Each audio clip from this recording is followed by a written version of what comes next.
Hello everyone and welcome back to class. It is class number 4 and we are moving along in the class. We have so many chapters left. This is only the beginning, okay? Just think about how big the entire universe is, and it's so much information to cover, but I am so happy and beyond blessed at this time to be able to share this information with you, and to just pretty much explain everything the right way, and to look at what is here in the book and how amazing this book is. This book is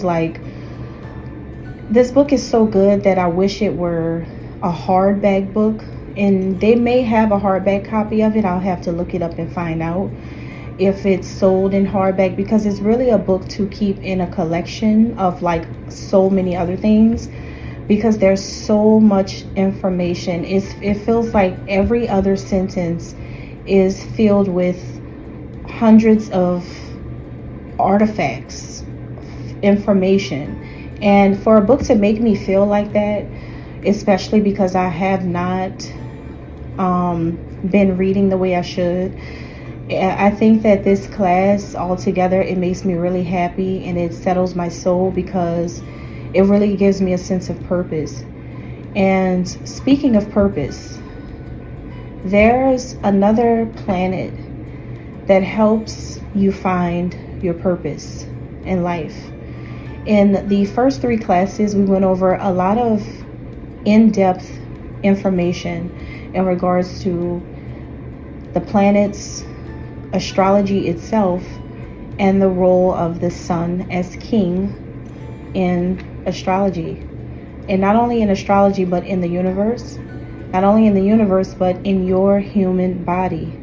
The importance of your own solar power within. The purpose of your own sun energy, or your king energy. As a quick recap, what we have learned about the sun as it relates to the human body is that every human being has sun or solar power, solar energy living within them.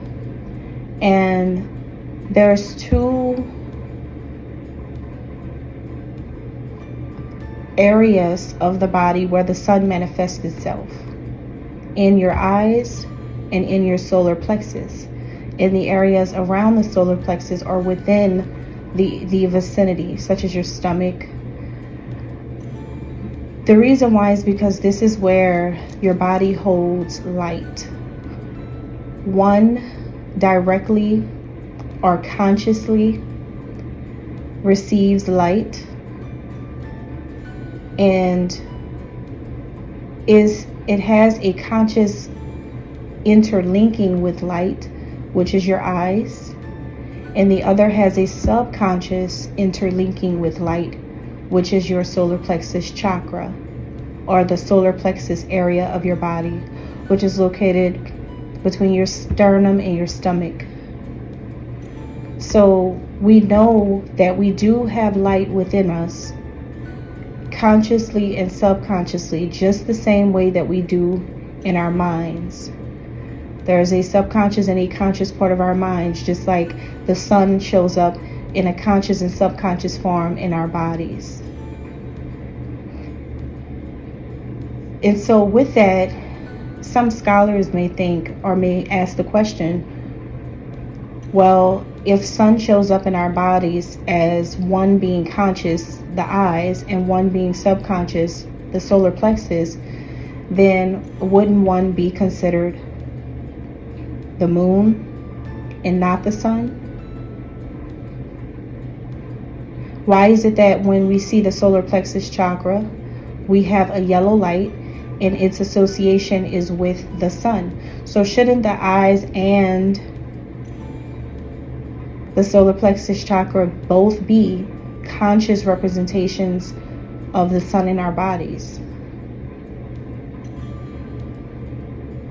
That makes sense when you're thinking rationally. But it also makes sense when you're thinking subconsciously. how the light is a subconscious manifestation of the sun when it's located at the solar plexus. Because this solar plexus is not able to receive that direct sunlight the way that the eyes are able to. That is the reason why. So we don't consider the solar plexus the light of the moon, even though it's subconscious. We don't consider it the light of the moon. We still associate it with the light of the sun due to its attributes. That's when we look at the attributes of the sun: the joy, the vitality, the energy of life itself. Subconsciously located in our body, but we're connected to that conscious energy of the sun. We're getting the power, our innate power, from the sun and not the moon.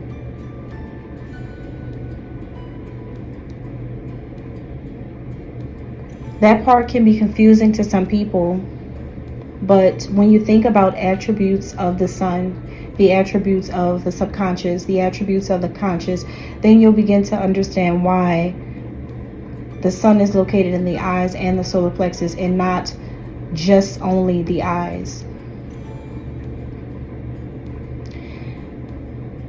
It has a lot to do with the planet Mercury. It has a lot to do with the intellect. And I'll explain that in this section. So this class is all about Mercury, and I'll explain it, and hopefully by the end of the class, you'll begin to understand why the conscious part of the light is located in both areas, and they're not different. You'll understand why, due to the source that your intellect is pulling from. So let me explain for you. Let's look at Mercury. Mercury, let's look at this word. The root word of Mercury is myrrh, and myrrh means light. C-U-R-Y is the last part of the word. C-U-R-Y is a word that was used in the 1400s and was a term that relates to cooking or alchemy. Alchemy is the process of transformation using tools.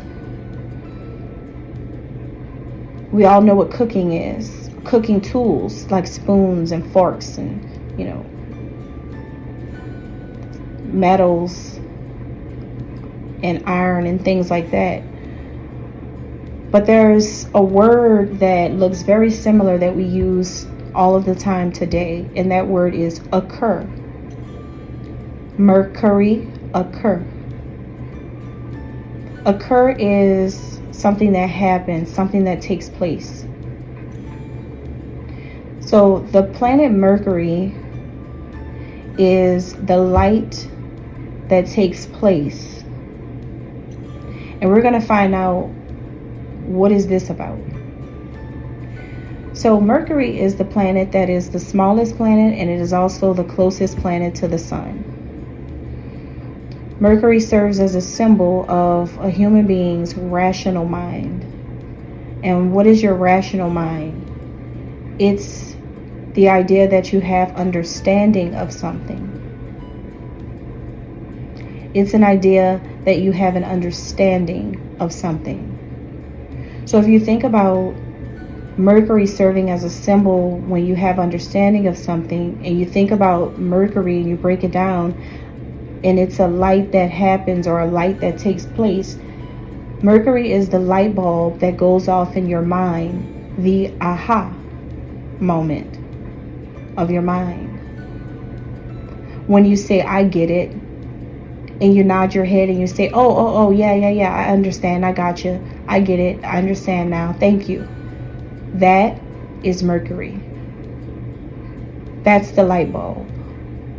That's that epiphany in your mind. That's that alarm system in your mind that goes off and it lets you know, aha, I figured it out. I've solved a problem. So Mercury is a place within your body. And it is not in your mind. Isn't that crazy? The reason why Mercury is not in your mind as it pertains to the human body is because Mercury is only linked to the sun. It has a connection to the sun, which means in your body, Mercury has a connection to your mind. Because the sun is the light, right? The conscious part of your brain, the left side of the left hemisphere of your brain. The conscious role of God in our lives, right? So Mercury is the planet that has a direct connection to the conscious part of God, the conscious part of you, of your mind, which means what in the body has a link in this way, because Mercury is also a traveling light. It's the planet of traveling light, because Mercury does move in an orbit around the sun. So it is a traveling light. So what in your body mimics this? What is a vehicle of transportation for things or an object to travel around the mind? That would be life. Your life. And what is your life? Your air, your breath, your breathing, your oxygen. So if Mercury is that vehicle for this, then that means in the body, Mercury is found at the throat, your lungs, and your nervous system. Your nerves and your lungs have links to your brain, because you need that life inside of your vessel to exist, the same way that you need that conscious part of your brain to exist normally, as a normal functioning human being. Which is why Mercury is associated with air, and air and Mercury's association is tied to the intellect, as well as air signs, Gemini, Aquarius, and Libra, with Gemini being ruled by Mercury. Gemini, it belongs to the third house. And if you count the chakras in reverse, because we start counting chakras from the root at the bottom and we go up. But if you count from the head, we go crown chakra, third eye chakra, throat chakra, which would technically be the third chakra, just like the third house is Gemini in astrology. Virgo comes in as well, because Mercury also rules Virgo, but that's going to come later in this course. So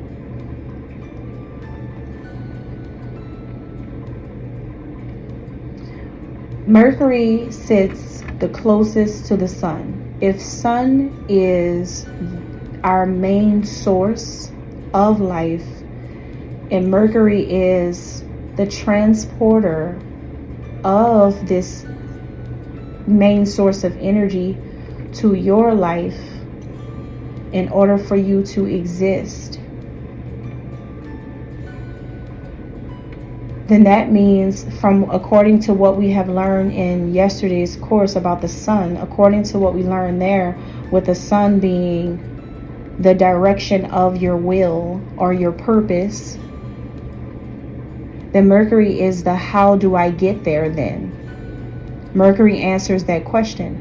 Well, how do I get there? I need transportation. Mercury is going to get you there. So in astrology, you have to look at, once you find where you're going, and once you know your innate purpose, remember, your innate purpose is your sun sign in astrology. So for as an example, if your sun sign is Pisces, then your innate purpose is to be mystical or spiritual, intuitive.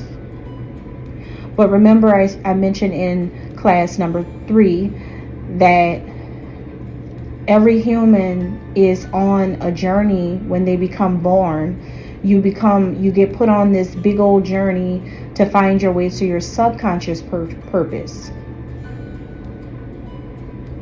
So every person needs Mercury in order to get there.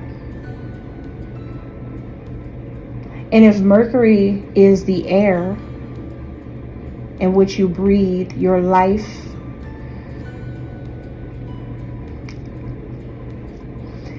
Mercury is the transporter of this oxygen, this life, right? This life force, your own life force. In order for you to reach your dreams, hint, hint, dreams, subconscious mind, Jupiter, right? In order for you to get there, you have to look at where your Mercury is placed. So if you are a Pisces sun sign with an innate purpose to be intuitive, and let's say for instance you have a Mercury in Aries. Aries is all about leadership. Then that means your way to living a full life and understanding what your purpose is in this life as it pertains to intuition is that you must be put on some path toward leadership in intuitive arts, because you have the kind of mind innately that makes you perfect for intuitive work. It makes you perfect for the field of esoteric studies, psychic work, spirituality, and healing. You have the innate ability to, you're designed for it. You just got to figure out how to get there. And you will know how to get there is when you practice believing in yourself, leading the way for others.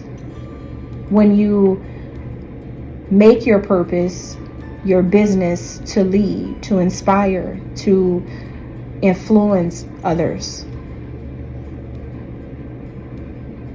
That's going to be how you can best use your gifts.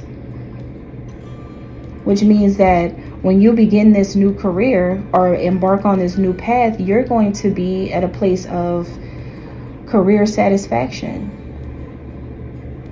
Because everything that you were born for is being created. The mind must serve our sense of purpose. Mercury is never found more than 28 degrees away from the sun. And honestly, the calculation is a little off. It really is a little off. Google's gonna say it's not supposed to be 29 degrees, but really it is. We're probably gonna need someone who works in NASA or some type of astronomer who's really good with this to see what I'm talking about. You're going to get 28 point and 1,000 numbers after that dot. But if you round all of this up and the calculations are accurate, it's going to be closer to 29 degrees than 28 degrees if it's done accurately.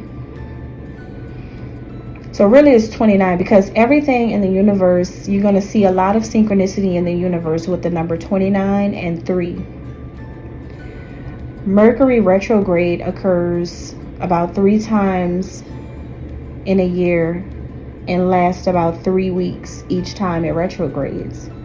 3 and 29 are mystical, magical numbers that's been painted all over the universe, which is why the moon has those 29 phases. Each moon cycle lasts 29 days.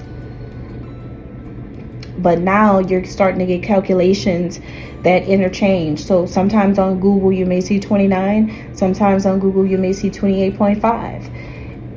Calculations can be off, but we all must understand the power of the accuracy in the number 29.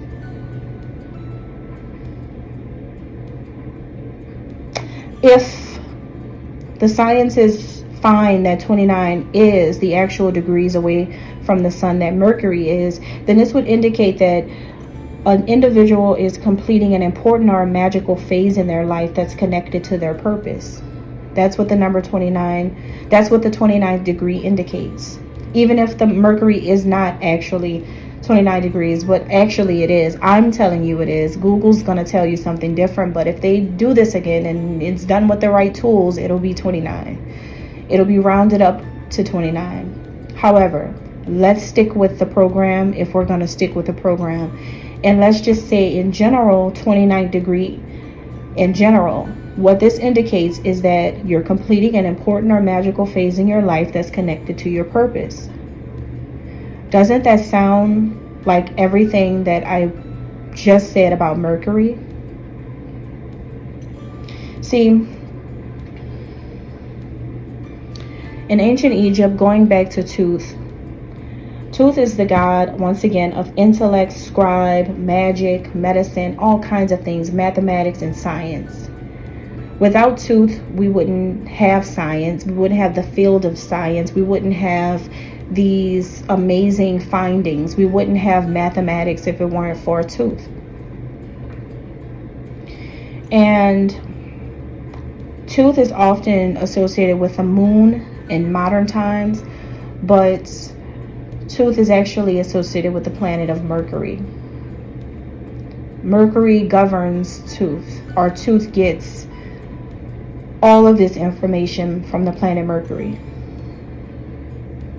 And it's not by way of aliens. It is simply by way of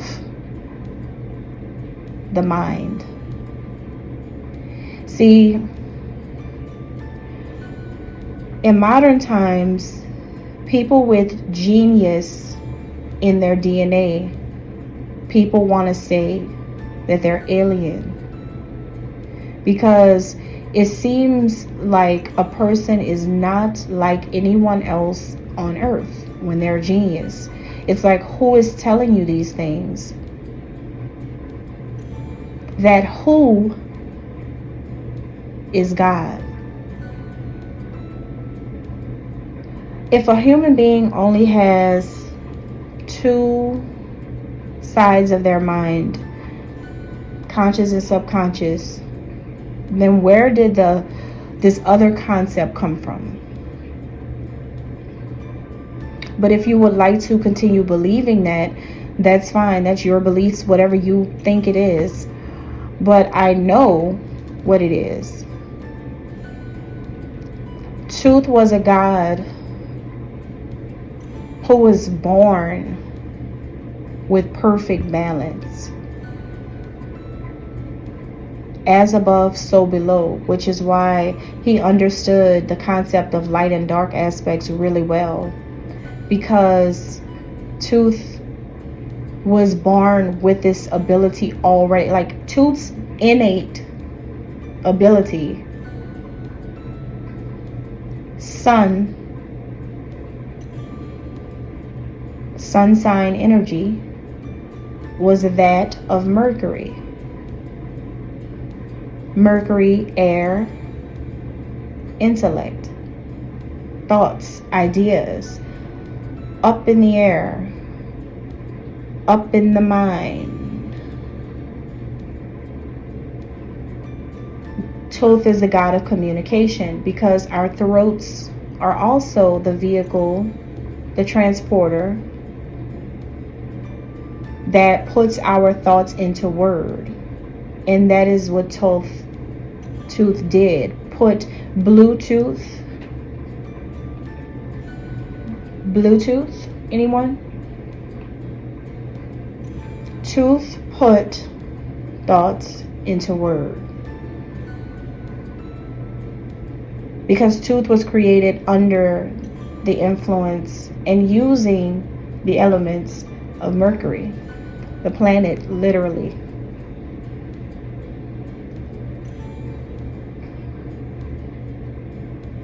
Which is why the throat chakra is blue.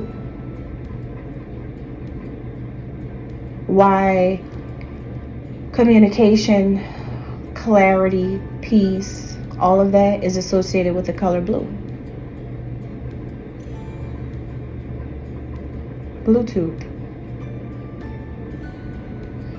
𝂀𝁸 also is associated with the color blue as well. A lot of things you'll see in the images, if you're looking at the correct hieroglyphs and if you're looking at the correct images and paintings, then you'll see a lot of turquoise, a lot of blue feathers and different things connected to 𝂀𝁸. 𝂀𝁸's color in a lot of the old paintings and hieroglyphs, it was painted blue.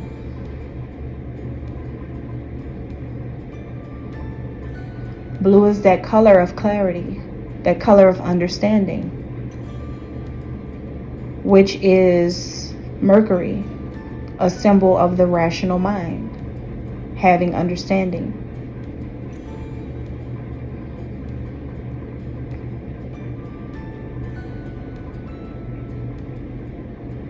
So why is it that 𝂀𝁸 is connected to Mercury instead of the moon?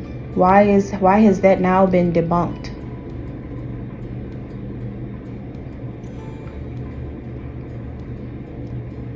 It's the light versus dark, the conscious versus subconscious. 𝂀𝁸 knew all of these things, the creation of math, the creation of science, the creation of medicine, the creation of word, diction, sound, all of that. 𝂀𝁸 knew how to do these things because when you don't know something or you're unaware of something, that means it's hidden, right?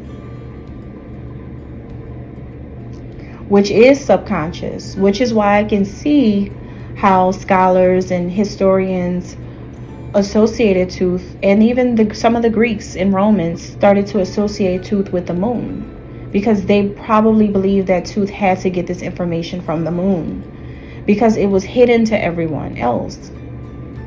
But the primary function of 𝂀𝁸's role as a god was to bring things to the light, the conscious. And being that he knew all of these things, was it hidden to him? It was not. So technically, he is the god of conscious thought, of rationale. So that is why also it must be corrected and respected that 𝂀𝁸 is the god of Mercury and not just the moon. He is inspired by the moon, but out of the Egyptian gods and goddesses, the one that is directly connected to the moon would be myself, which means that I know things that are hidden anywhere, everywhere.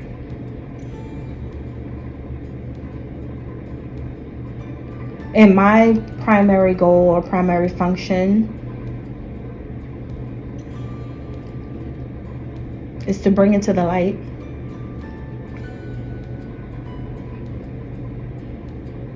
But in a different way, because 𝂀𝁸 has a conscious awareness of what is hidden and brings it to people so that they can see.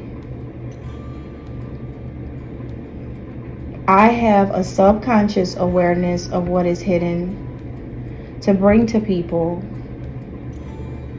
things that they already see.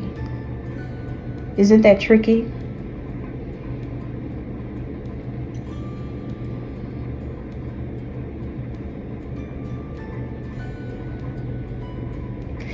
meaning the things that everyone hides. I'm supposed to tell you about it. All right, so that was cute. That was fun. So in India, the Indians believe that when their moon god and their god of Mercury, so when their god of the moon and their god of Mercury united, and by the way, their god of Mercury is called Buddha, ironically, and it's not the same Buddha as like in other Asian countries. This one has, it's, instead of it being spelled Buddha, it's in India it's Budha, just one D. And I find that interesting as well, how it's the same, it's probably once again the same thing. But remember when I was saying in the previous class how you whisper that story, the same story, into the ears of like multiple people, and by the time it gets back to the original sayer, it's all messed up. Well, it sounds like a situation like this again. In India, they believe that their moon god and their god of Mercury united, and it is between this union of mind and memory, which is just another aspect of the mind, where you get the result show up as something called intellect. So in a nutshell, the Indians believe that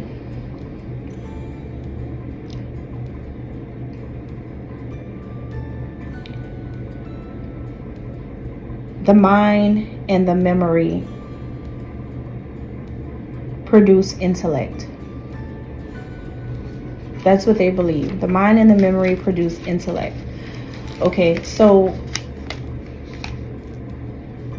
which I feel is why a person can have an innate ability to remember everything that they have learned. Same thing that's in the book, actually. So basically, Indians believe that your intellect is the reason why the things that you remember, the things that you learn, you remember. Like how to speak and pronounce words, how to talk and have a conversation, how to tie your shoe, how to ride a bike, how to do things, how to, you know, just doing what you do every day. Just that remembrance of when you first learned it, and it sticks with you your whole life and you never forget it. Like never forgetting your name, you know, things like that, not forgetting your birthday, just things that you really don't forget, or that the average person doesn't forget often. They say it's because everyone has an intellect.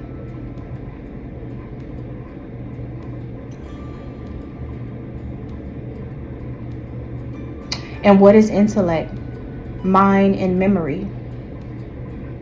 The unity of mind and memory. So if it's a unity of mind and memory, it means that it's your conscious, your subconscious, and the things you remember, all together creating your intellect. So your experiences, your awakened state, and your sleep state, all combined to form intellect. Now, just because Indian believe this, it doesn't mean that it's always true. Here is my personal philosophy on intellect. This is what I think.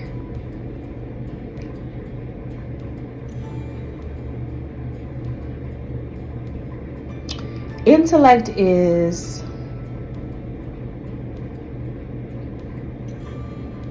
the education of your situation.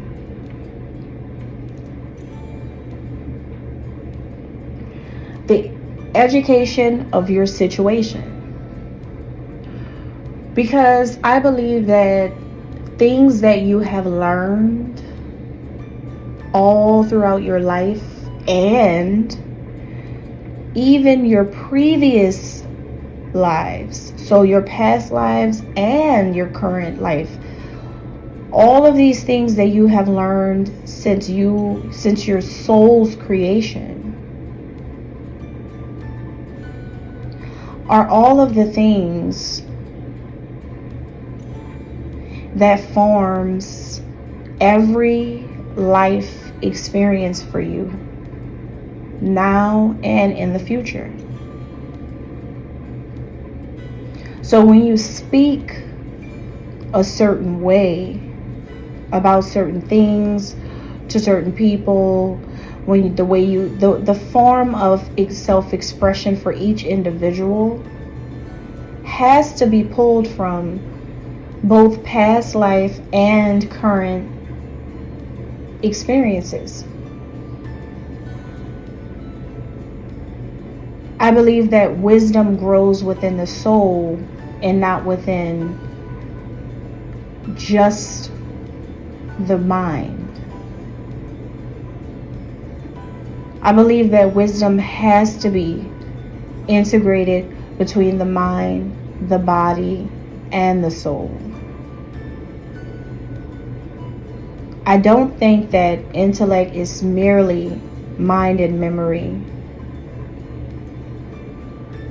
I think that I agree with that, yes, because what I just said, it's just like what the Indians believe, but there is a little bit more to this, because it's not specified whether this memory is coming from a past life or just only in this lifetime. It's not exactly specified. It's not really saying how far back are we going into that memory. And it's also not bringing in one of the most important pieces of this, which is your actual body, the physical manifestation of the situation, which is all of the events and occurrences that are happening all around you in your life in this lifetime.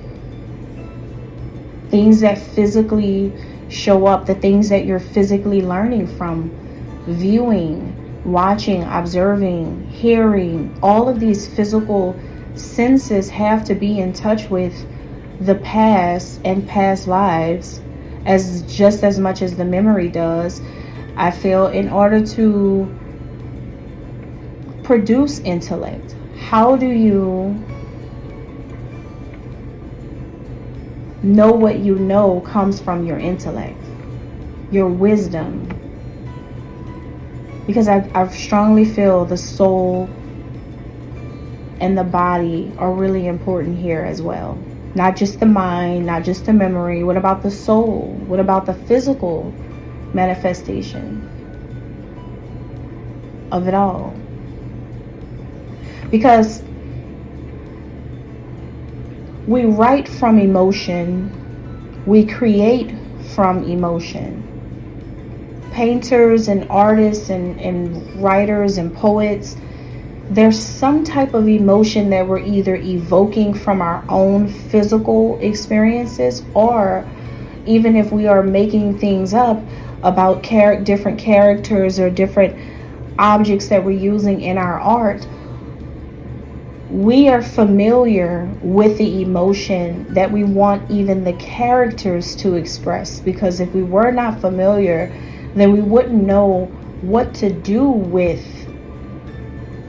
these actions. How would we direct the story or inspire the characters with their own actions if we did not have a physical experience ourselves? We can't write a masterpiece of pain and agony if we are not familiar with the feeling. Some of the best intellects in the world have had personal experiences with a high percentage of the work that they are producing. Something is familiar, not just by memory, but by feeling, by sensing, by knowing. So, did you know that the sign of Cancer, speaking of senses and intuitive and feeling, right? The sign of Cancer was connected to Mercury in ancient times and not the moon. Did you know that? That's interesting. Now, back in the day, why would Cancer be connected to the moon? I'm sorry, be connected to Mercury and not the moon, like it is now? If Cancer is the sign that represents home, mother and child, nurturing, motherhood, breastfeeding, the heart. Home is where the heart is. All of that's associated with Cancer. Then why do we move it away from the maternal or the subconscious feminine side of life, which is what the moon represents? Why would we not keep it there like how it is now? It's there now, but why was it not there before? Why was it just why would it be connected to Mercury more than it is connected to the moon? Why would the ancients feel that connection with Mercury stronger than they felt it with the moon? If Mercury is air, intellect, thoughts, ideas, inventions, innovation, communication, the lungs, the breath of life itself.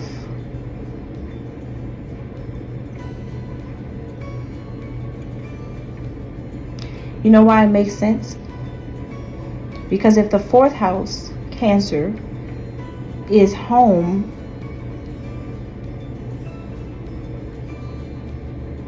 and if our bodies are earth, and if Mercury is the air,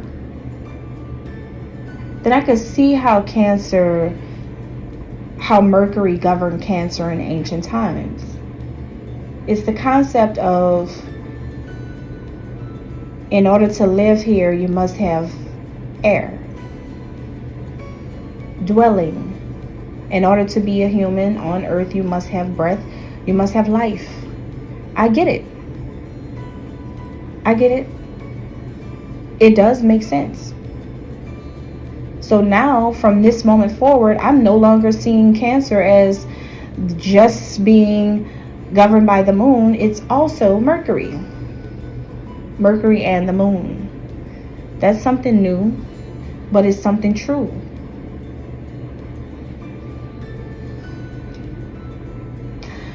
There is a Greek god who is also compared to 𝂀𝁈. Not just Apollo, like we talked about in the last class, but also Hermes. I know I'm probably pronouncing it wrong. It's probably Hermes or Hermes. I don't know. I really don't, but I'm going to say Hermes because that's what it looks like. Okay. So the Greek god, this Greek god is also, not only has the same exact attributes of 𝂀𝁈 once again, but is also the god of thieves. Not just communication, but of stealing. So how are you a God and you're around here doing bad things? How are you even able to be associated with something considered bad? What were you stealing?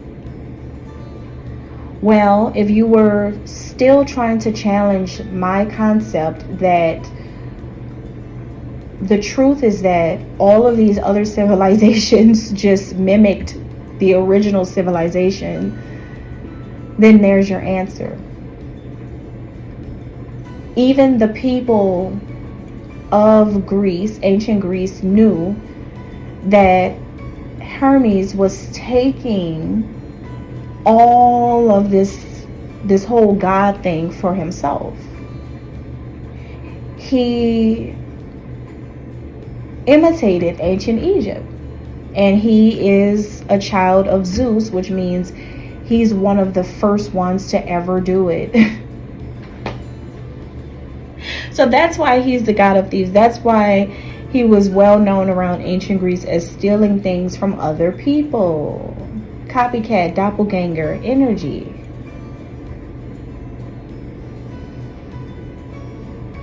One thing that the book has in it that I really, really like, the book says The mind only becomes a strong force for good when directed by a higher sense of awareness. One more time. The mind only becomes a strong force for good when directed by a higher sense of awareness. Basically, what I've been teaching the whole time, you reach a higher sense of awareness when there is a unity between the conscious and subconscious. So when that happens, that's when you can use your mind for good. That's what an individual does. That's when enlightenment occurs. Same thing that I've been saying, but just put in so many different ways. It's like 10,000 ways you can say the same thing.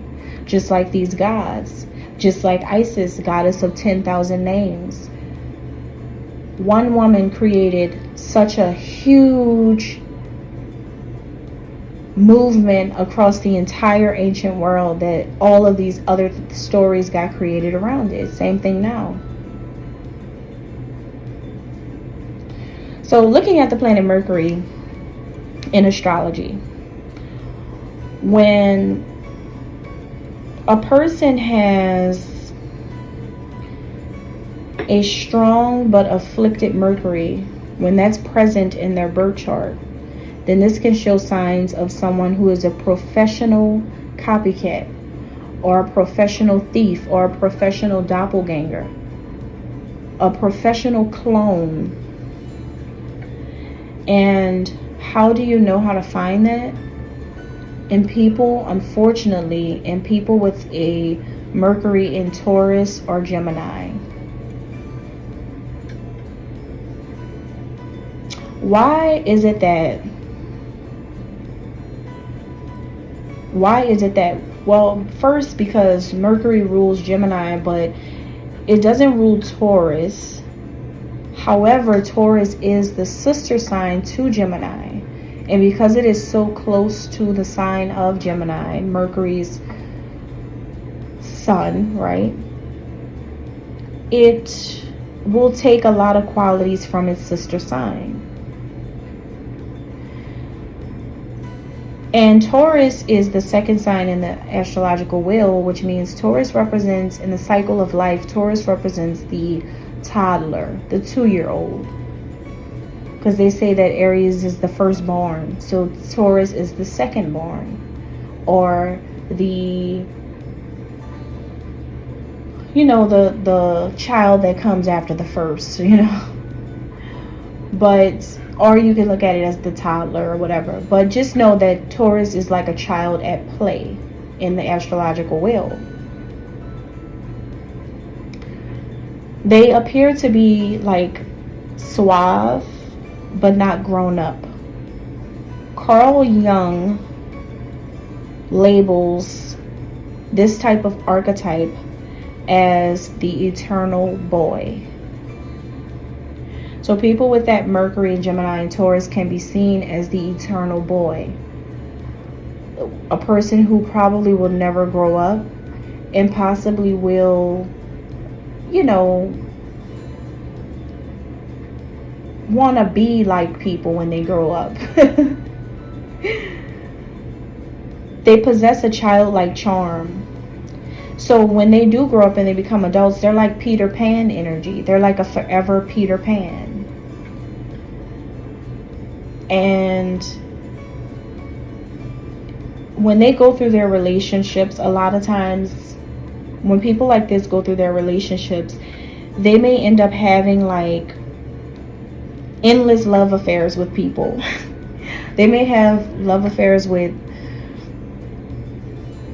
so many people. They may have multiple love partners, multiple people that they're in a relationship with throughout their, existence. But the one that they really end up loving or really liking, they'll make a million promises to that person about what they're going to do one day, what they're going to say when they meet each other, what they're going to, it's a lot of fantasy. It's a lot of perspective dating. They've got a lot of prospects, a lot of potentials. So they act this way, but the good thing, now that's the shadow aspect, but the good thing about having these placements is that people like this are usually highly creative and really, really tapped into the arts. Why? Because this is an eternal boy at play, like a kid all the time. So that idea of never growing up, even when they grow up, they start to put all that energy into art. And that's how they deal with their anger as well. They may even have some parental difficulty. So a lot of difficulty around authority. Now, in general, astrologers should also look at the link between a person's Mercury and their Uranus. This is in the book. Now, Uranus is the archetype that would fit a person with strong influence of Uranus is someone who's like an inventor type, a bohemian type, or a rebellious spirit. So what is that link between a person's Mercury and their Uranus? We know that a person with Mercury influence, so let's use an example. Let's say that if I wanted to, as someone who is an astrologist myself, if I wanted to assess a person by looking at these three things, three components, their sun sign, their Mercury, and their Uranus, what would I come up with? What would I understand about a person like this? So let's use some examples. Let's say that I'm just going to stick with Pisces sun sign for all the examples. I don't know why, but that's just making me feel like that today. So let's just say you're a Pisces sun, and if the sun is considered your innate purpose, it means, once again, your innate ability or purpose in this life is to be spiritual, intuitive. And let's just say that your Mercury is in Aries, which means you come across in a very bold, strong manner when communicating, which is a perfect quality for a leader. Right? And so if Mercury is your the sun is your innate will or purpose, and Mercury is your intellect. I was looking for the word. Okay. Mercury is the intellect, right? So it means that this is a person who thinks as a leader. From all of their previous lifetimes, all of their physical experiences, all of these things combined, their soul DNA, their soul code. And let's just say that their Uranus is in Aquarius. Then you have a person who has a strong, that's considered having a strong Uranus placement.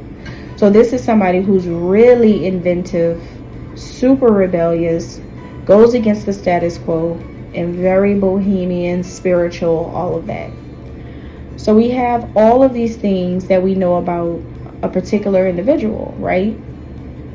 So what we can take from this, and if we're trying to do, like, let's say a destiny reading or a career reading or an astrological birth chart reading, and we're trying to find out a person's purpose, and they are asking you as an astrologer, what could that be? These will be three places to look, and not just the midheaven, not just the Jupiter placement, because that's only giving you one aspect of a full person. But you've got to look at all the aspects sometimes to be able to guide a person. So it looks to me like this will be a person who's going down a path to bring in some powerful or maybe perhaps unique concepts to the world, and become a leader in whatever they decide to do. If they're tapped into the unorthodox or alternative professions, such as a psychic, a healer, a scientist, an inventor, all of these things. If a person like this were to find careers that would bring out their greater qualities and abilities, especially their innate sun sign abilities and energy, right, then they would be the most successful. And not only that, but they would feel the strongest sense of purpose in their life. They would not seek for anything else other than what they do for a living. They would be the happiest person alive. This is someone who I know is going to bring a great change to the world of occult or spirituality or religion, or energy healing, or possibly science. That's what I would know. The sun,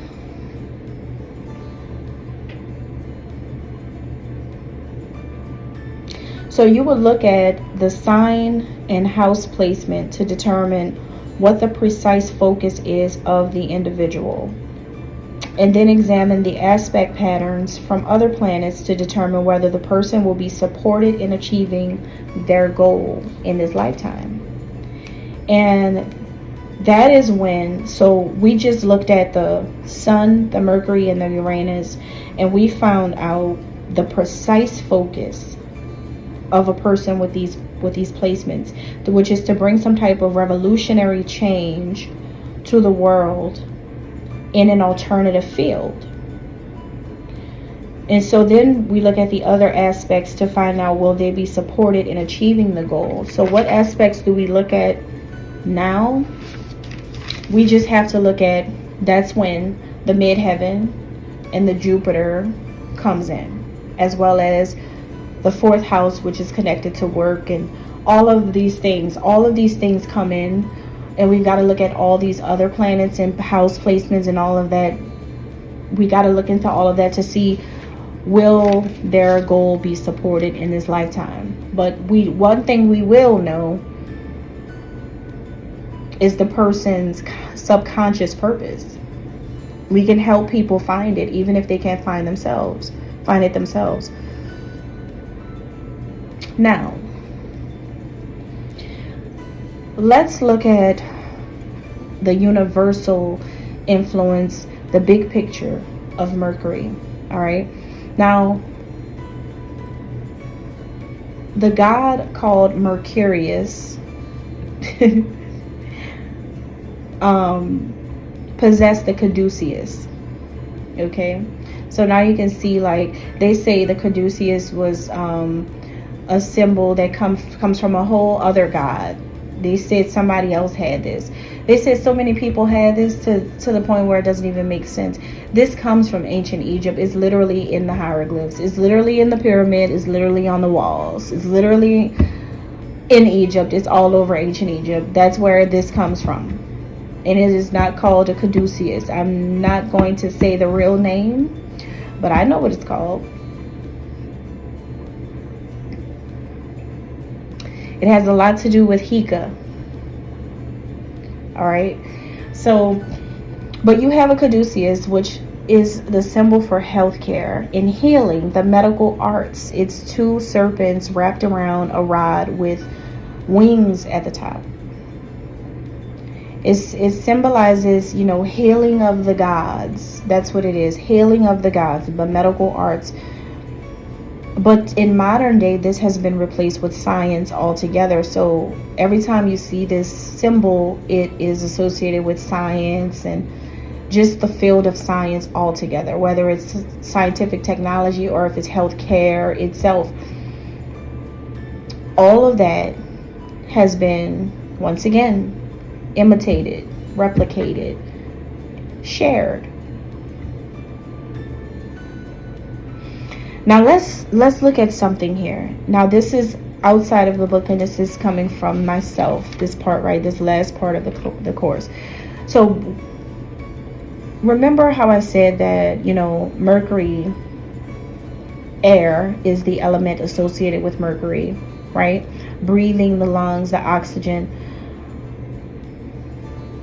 The chemical element for oxygen is the letter O in the table of elements, right?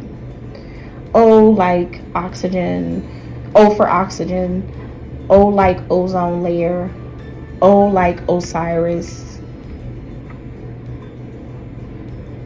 the god of life. O like circle, like the 36 or the 3/6 in the 369 theory,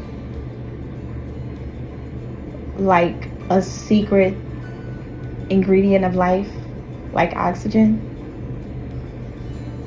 Where's the 9? I'll get to that in a second. So by the end of this class, I'll tie together 369, the circle, all of that, oxygen, all of that. So just think about it. We've got this big O, like the earth, right? Like all the planets, they're circular. They're like balls in the sky. Sun, moon, everything's like a circle. Why is everything a circle? Why is it not triangles everywhere? Why don't we have a triangle sun and a triangle moon and a triangle Neptune? Why these circles? These 360-degree forms, because it's something about that damn 36.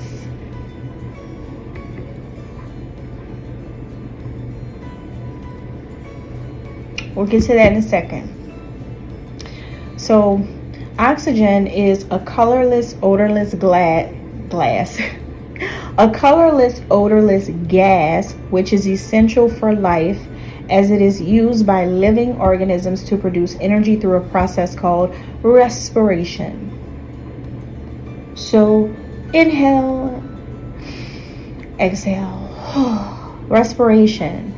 Oxygen is a colorless, odorless gas, the same way that the ozone is described, a colorless, odorless gas.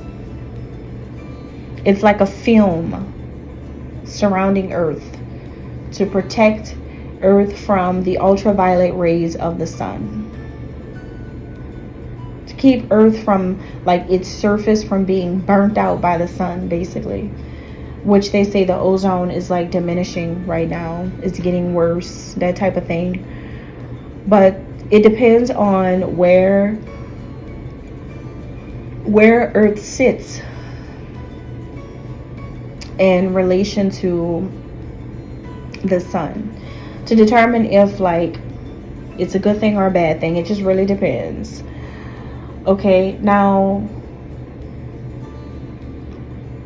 how does Mercury show up in the body? Remember I said it's the throat, the lungs, the nervous system, you know, but mainly lungs. I like to focus on that more than the nerves.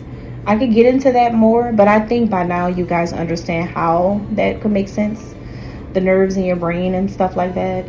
But I like focusing on the lungs because that's Mercury's primary function in relation to the human body. Now, this is the vehicle of transportation, Mercury being the transporter of the universe, your lungs being the transporter of oxygen, right? So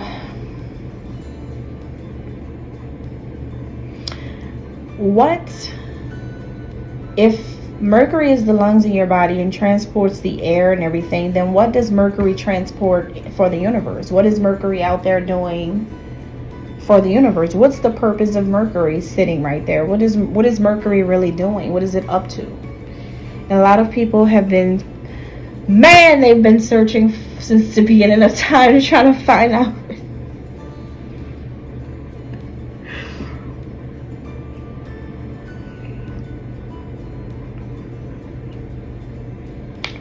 Let's look at gravity for a second. Okay, so gravity is the fundamental force of attraction between all objects with mass or energy. Basically, gravity pulls two objects toward each other. One more time. One more again. Gravity is the fundamental force of attraction between all objects with mass or energy and pulls two objects toward each other. I wonder if the scholars and scientists ever have figured out the purpose of Mercury.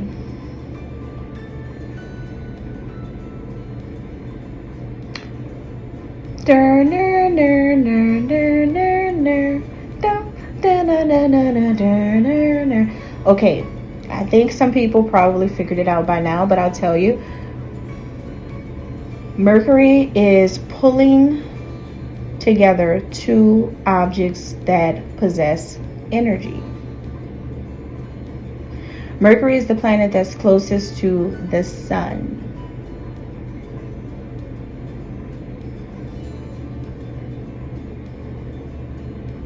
The sun being the main source of energy.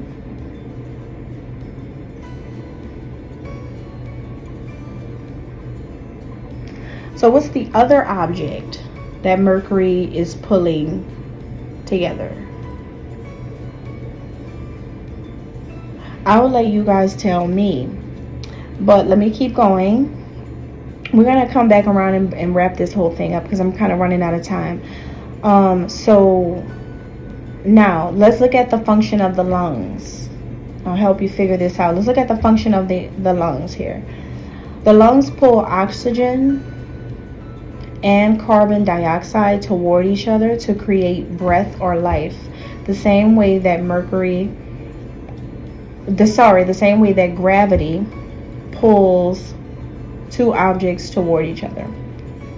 So gravity does the same thing that your lungs do. Gravity pulls two things toward each other that have energy in them. The lungs pull oxygen and carbon dioxide toward each other to create the energy of life, which is breath. Which is why when a person dies, their body inflates or becomes less dense and similar to water, very light, but also has some type of mass still there due to the vessel. So it's like water. It's because of the carbon dioxide reduction. So the idea of objects floating in outer space is because the gravitational pull is significantly reduced, making the objects appear to float.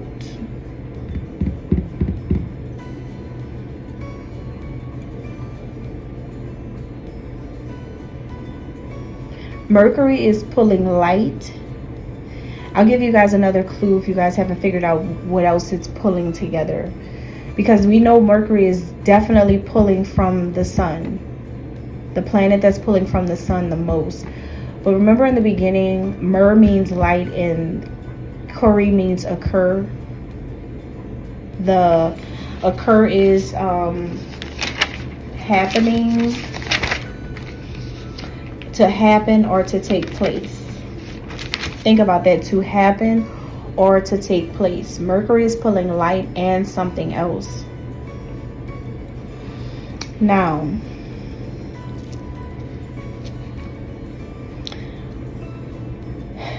so the idea of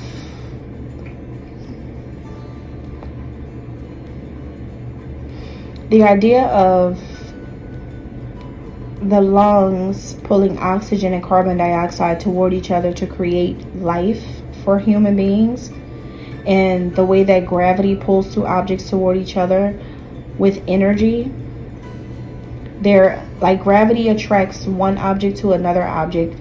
The energy of two attract each other, which means that love is gravitational. Basically, it's magnetic, right? Magnetic attraction. That's the gravity of two individuals who fall in love with one another. In the lungs, there's a union between the oxygen and carbon dioxide to create life itself.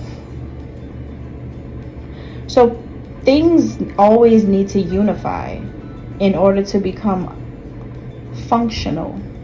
The same way that the mind works at its best function when there's a unity of the conscious and the subconscious, the light and the dark, fully functional when there's been an integration between the two, which is why all three elements are needed: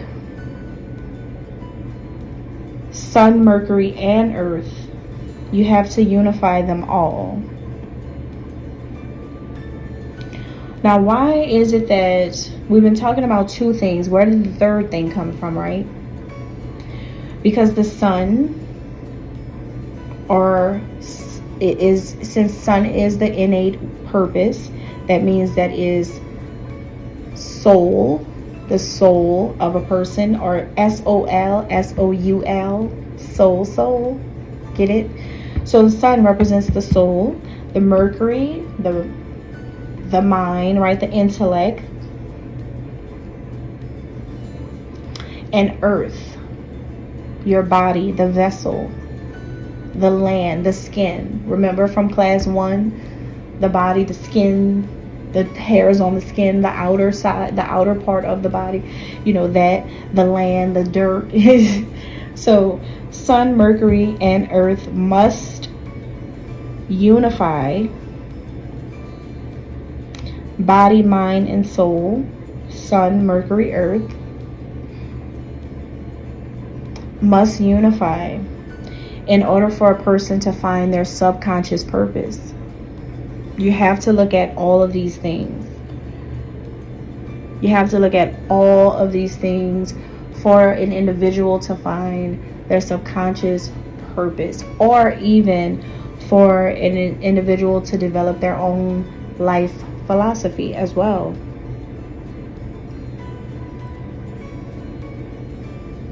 Because from there, that is when you get all of these three together, and then you understand the Uranus placement of a person. Because remember earlier we looked at a person's Sun, Mercury, and Uranus, because there's no like Earth. What's your Earth? What planet what house is your Earth in? We don't ask that question. So we replaced Earth with Uranus earlier in order to find out the subconscious purpose for another person. But for an individual to find their own, the individual itself must look at their Sun, Mercury, and Earth, meaning their own body. They're knowing what their body can do and can't do according to their own health.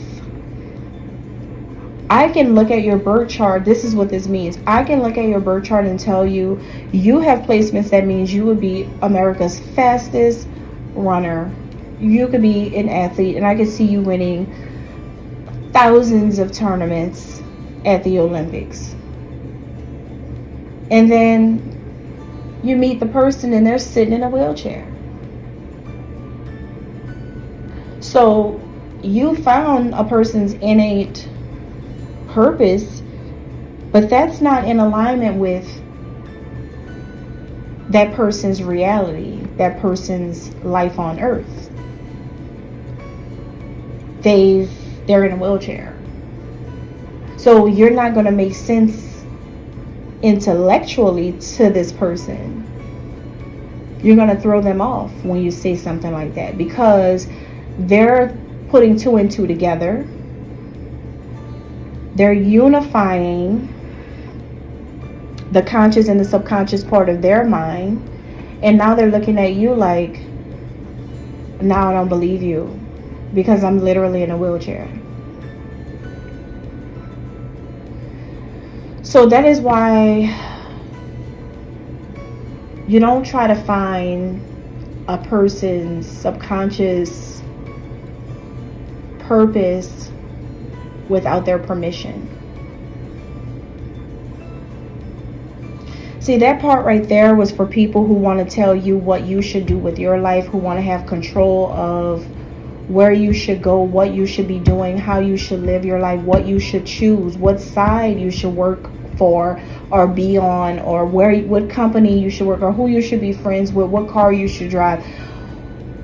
What about the reality of it all? The fact that a person has to create, it has to be rational to the person in question.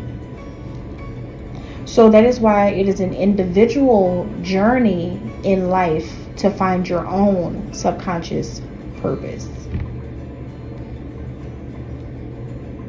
So even if you come to an astrologer such as myself and you ask me things like what's my destiny or what's my life path or whatever, I can help you, but I'll always remind you to apply yourself. Because I can tell you, I can give you so many beautiful, amazing suggestions and outcomes and all of that, but you have, your life is an individual journey that you have control over whether and how you're going to get there. Your own intellect. You choose the vehicle in which you're going to get there.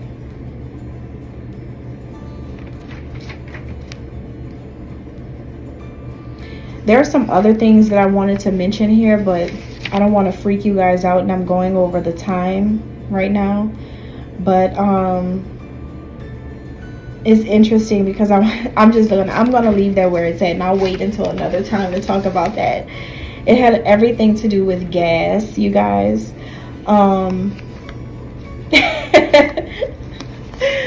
Going back to the ozone layer, I'll just say it, okay? Going back to the ozone layer, what I was saying here about that, a human fart, okay, flatulence is what they call it, is like the process of carbon dioxide in the earth, okay, like CO2 in the earth.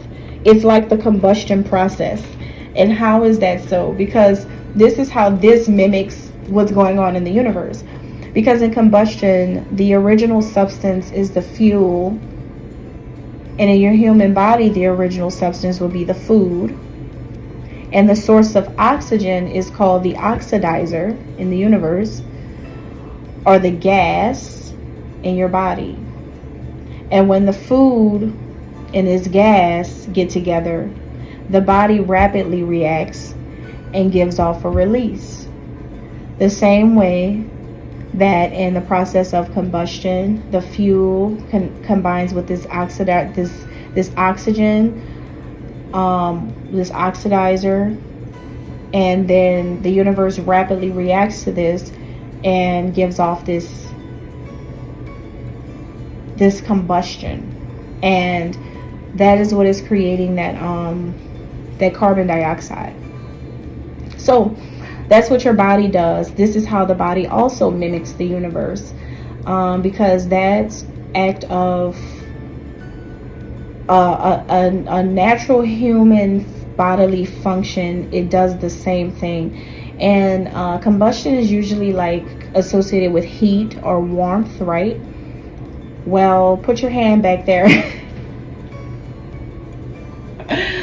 Put your hand back there and find out. All right. So it is warm because this is due to the body temperature of humans. All humans are naturally warm-blooded species. All humans are endothermic. And I wanted to make that reference because the reason why I wanted to bring that up to you guys is because if Mercury is the air, right, and your body has this air going through it, there is eventually a releasing of it, because we're not just taking all this air in. This air has to go out, right? This air has to go out, just like this carbon dioxide has to be produced in the universe, because it's helping us all to live. So if Mercury is the intellect, then that means pieces of our intellect has to go out. It has to be heard. It has to be shared. It has to be given. We are teachers of one another. Everyone is on their own individual journey. But remember in the previous class when I said something about relating and relationships, Libra bringing in the balance, and in order to be a full human and have that balance, you've got to relate to people. You've got to be able to relate. So these relationships that are formed in your life, there will always be some type of exchange of communication, exchanging of the intellect, releasing information to one another. That's communication in itself. The universe is doing that all of the time, creating this carbon dioxide, making it possible for us to breathe. Earth is doing this. But how is Earth doing this? From elements in the universe. Our bodies are mimicking what's going on up in the cosmos, right? So intellect is an exchange. You know, you can exchange intellect. That's something that you can exchange. That's something that you can exchange. Have you found the other component, the other thing that works together with Mercury yet? We know that Mercury's pulling that light from the sun, but what else is Mercury pulling? It's something that exchanges itself with the planet. It's something that is constantly going in and out, in and out, in and out, in and out, in and out. It's not just the sun, it's something else.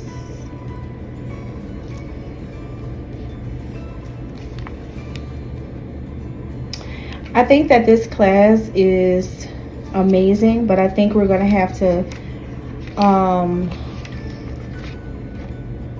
finish this class. I'm trying to see because I don't want it to be too long and then I can't upload it.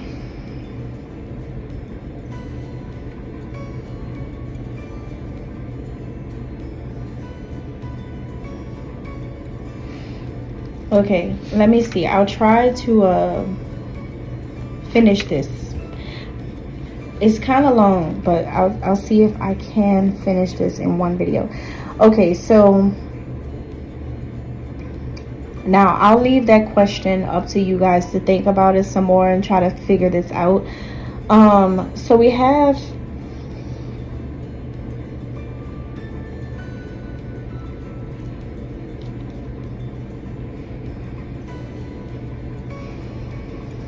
okay, let's talk about Mercury retrograde real quick. Mercury retrograde is the concept of Mercury going backwards. But Mercury is not going backwards at all. Mercury is just moving extremely slow, because Mercury usually spins around so fast. It moves so fast. 3 times faster than the sun does.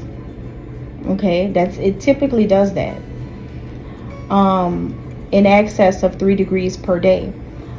But Mercury retrograde is when it's like the Mercury retrograde becomes station. Mercury becomes like a station or slow moving. And that's what Mercury retrograde is. And remember, it happens 3 times a year in like 3-week increments. So when technology malfunctions and like all these things happen that are associated with Mercury retrograde, when all this stuff happens and everything starts to slow down and act crazy, is because of what is going on with the planet Mercury. It's literally affecting Earth. Why is it literally affecting Earth for real? Because it's the closest planet to the sun. The sun has the biggest influence on Earth. It's our greatest light. The sun is our biggest source of energy. So anything that interacts with the sun will affect human beings on Earth. And if Mercury is the closest one and it's glitching out and it's going really, really slow, and things are just happening, and it's going to create communication issues for human beings in real life. That is why it really does happen for real, because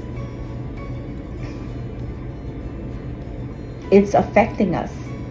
These planets are not just up there for no reason. It's up there because they're doing things that's affecting human beings on the planet Earth.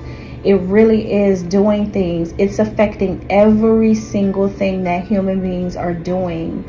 Everything from the mind, the body, and the soul. These planets are affecting every single thing involved in human life. Everything.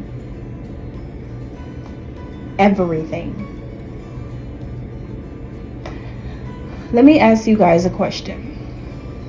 Why is it that some human beings can jump higher than other human beings, but no human being can jump in a different way than other human beings? What I mean by that is, you jump from your feet, but why is it that you can't jump from your back?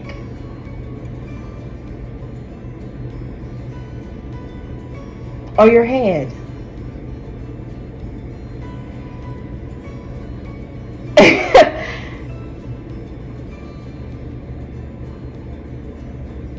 Because humans are the same race. The human race. Every human is made and designed the same. And because all of these planets have a function in every aspect of human life, then human beings were not designed to exceed the capacities of their Homo sapien ability. Which is why human beings cannot walk faster than a car can drive, and things like that. It's so many different reasons why. I mean, it's so many different things that human beings cannot do. And it's because we're just not designed to do that according to what these planets have allowed us to have or gain access to.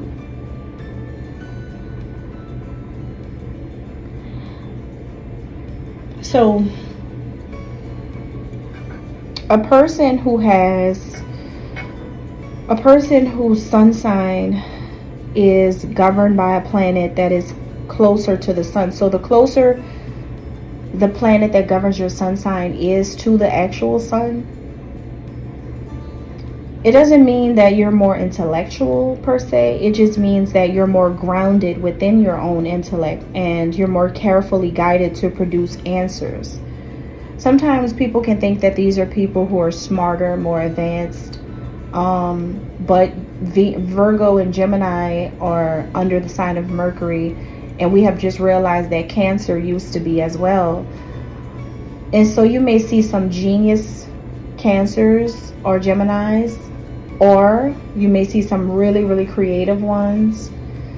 But it doesn't mean that they're smarter than others. It just means that they understand their intellect better than others. And they come up with answers to their problems a lot easier because of that connection to the sun. They're closest to it. So they understand when something is an intellectual thought versus a mediocre one in their own mind. Now, does it mean that they can prevent themselves from being crazy or put away in a mental institution? No. You would think, because this is a person who has all this rational thinking going on and they always make it make sense, you would think that they would never seem crazy. But actually, Gemini astrologically is probably the most insane zodiac sign. And then Cancer follows. And then Virgo gets crazy when they're jealous. So you have a lot of like weird stuff going on with these signs, but it doesn't determine a person's mental health, and it does not determine a person's behaviors. And that's what I want you guys to see the difference in that. It doesn't determine that. These factors, it doesn't mean that. It just means that these people are more aware of the way they think.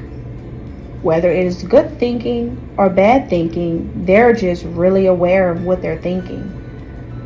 They know what they're thinking. They know the type of thoughts they have. They know the way they look at the world. They know what makes sense to them and for them. That's just what it means. And the hardest thing for people, sometimes born under signs of Gemini, Cancer, or Virgo, is having people understand what they're thinking. Because the rest of the world is not going to really understand what they're thinking all the time, because only their intellect makes the most sense to them. And there's going to be a lot of people who agree with them and a lot of people who don't. And that's just what it is. It's not right or wrong. It's not good or bad. It's just that's just what it is. They understand their intellect better than anybody else. And a person who has a sign that is connected to a planet that is further away or a little bit more distant from the sun is just labeled as a person who has a mind of their own. An original thinker. Just does their own thing, and that's just what it is. Now they sound so similar, huh? Like a person who's highly aware would be closest to the sun, person who is highly aware of their intellect, and then a person who's more distant away, like more distant from the sun, is just an original thinker. That sounds like they could be the same, but it's not. Because just because one person is more aware of their intellectual ability does not always make them original.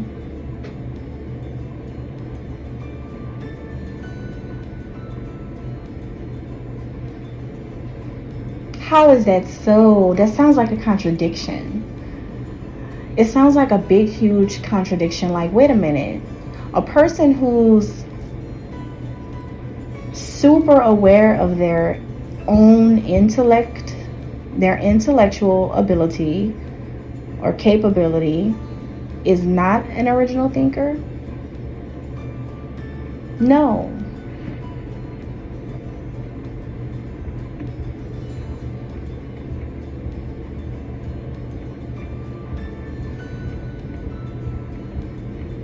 Why is that?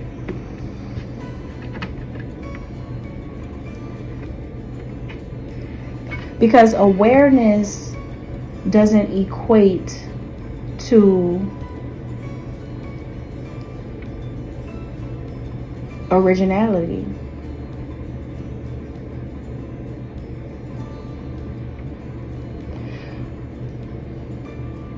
You can be aware of social issues and create a masterpiece, like create a beautiful work of art, because of your unique ability to express your own self intellectually and come up with this amazing concept about social inequality.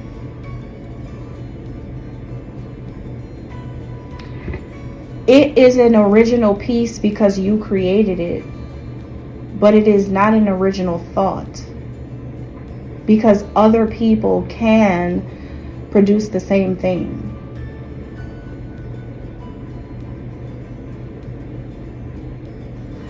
The people who are distant from, further away from the sun, such as like Mars-born people like Aries, or the other planets that are distant, right? They're more original thinkers. Their intellect is a little bit more original. It's like, I'm gonna do my own thing type of people. And what this means is that they can produce something that has never been seen before.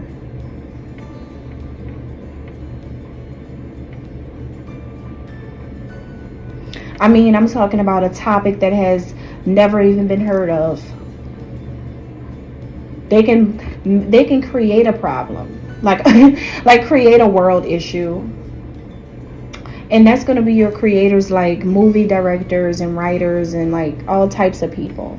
Both can be movie directors and both can be artists and both can be creative and both could be innovative and both could do the same things, but one of them just has a little bit more inventive, like a more inventive nature than an inspired nature.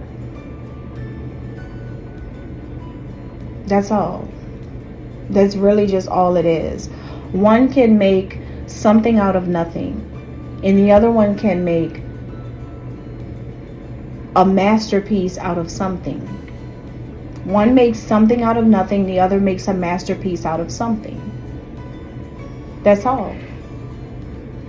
So that's when we go into this last part here with the, let's go back to 3, 6, and 9, 36, right? So remember I said like the circles, 360 degrees, and I also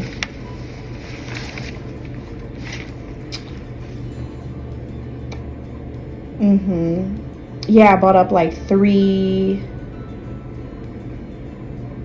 the whole Mercury thing, 3 weeks, 3 days, Gemini, 3rd house. And then Virgo. Oh, there we go. Okay, yeah. So remember I said, okay, Mercury, air, intellect, transporter, okay, of oxygen, basically. Thought, all of that, right? And thought sounds like, so when you say Thoth's name, the Egyptian god Thoth, when you say his name wrong, you say Thoth. A lot of people say Thoth, which also sounds like thought, which is another indicator of Mercury and Thoth's relationship. All right. So, but anyway, Mercury governs Gemini and Virgo. Gemini is the 3rd zodiac sign. Virgo is the 6th zodiac sign. Gemini is about the twins, representing duality, and Virgo is an image of a woman and represents individuality. Duality and individuality. What this shows is a concept between two different things. This is a concept between an individual person, an original thinker, and a copycat, doppelganger, Hermes. So you have like a Thoth and a Hermes relationship here between the two, all happening in the planet Mercury. You've got original thinking and you've got inspired thinking. You've got a nothing out of something. I'm sorry, a something out of nothing and a masterpiece out of something. Both are happening in this planet. Original thinkers and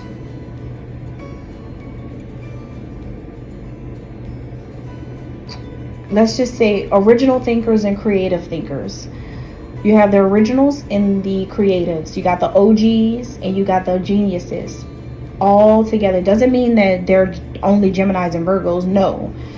These are just the astrological constellations involved with this planet. But anybody of any sun sign can be. Because remember, if you are a Gemini, Virgo, you may fall under the group of the more conscious ones, which are the creators, like the creative group. I would just say inspired create. Like, what is an inspired creator? I mean, I don't want to say copycat and make it sound bad, but that's really what it is. Like I don't want to use words like that because I want to exalt what I'm trying to say. So it's like a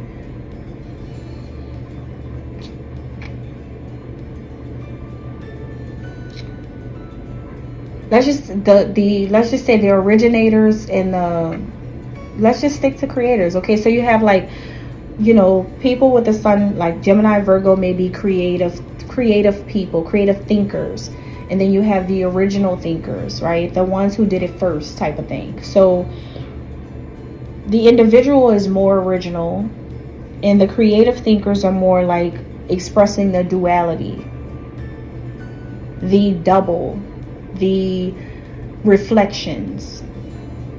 Gemini, Virgo, like reflections, that type of duality. I'm sorry, Gemini, like that, right?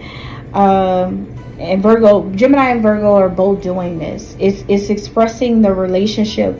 These two signs express the relationship between an original person and an inspired individual. Someone who is following in the footsteps, like the creator and the creator slash inventor and the apprentice. So signs Gemini and Virgo both represent this.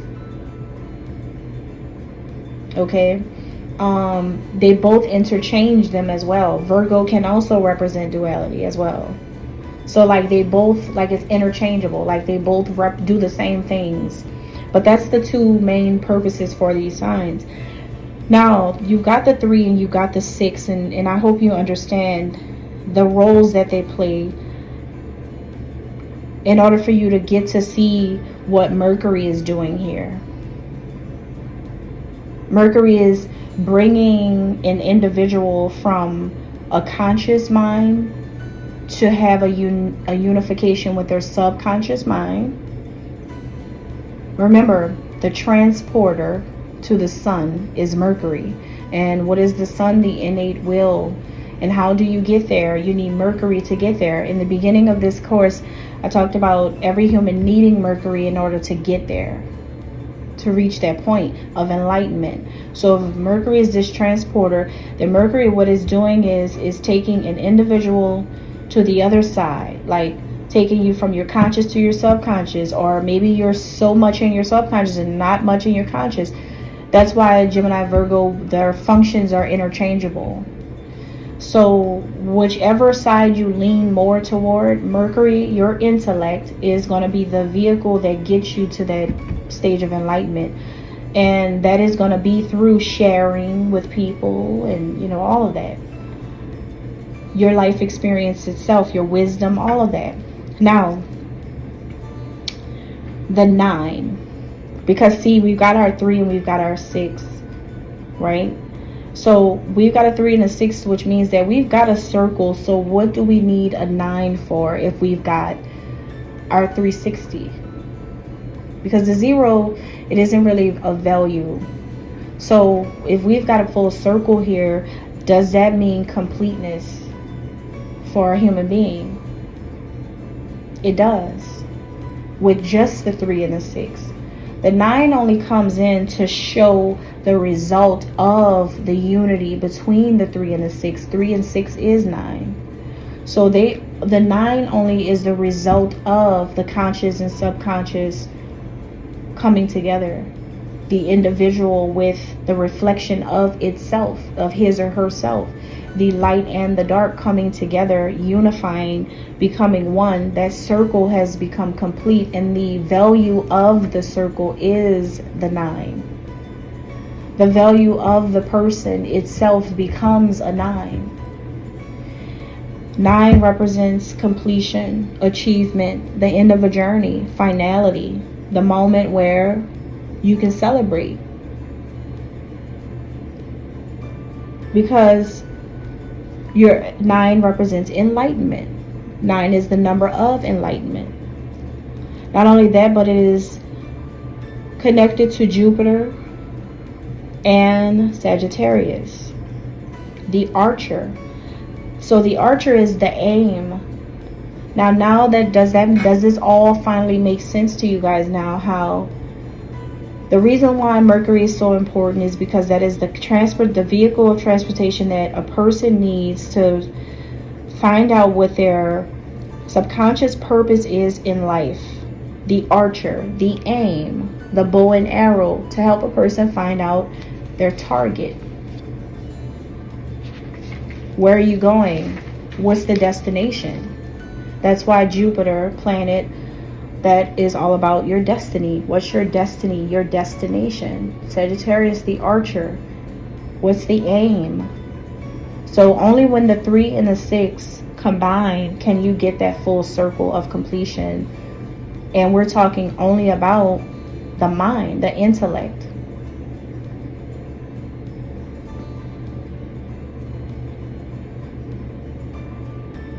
Now, there's another part of this, but I'm going to wait until our next class, because this is when it gets a little bit deeper. And we do talk about 369 a little bit more here.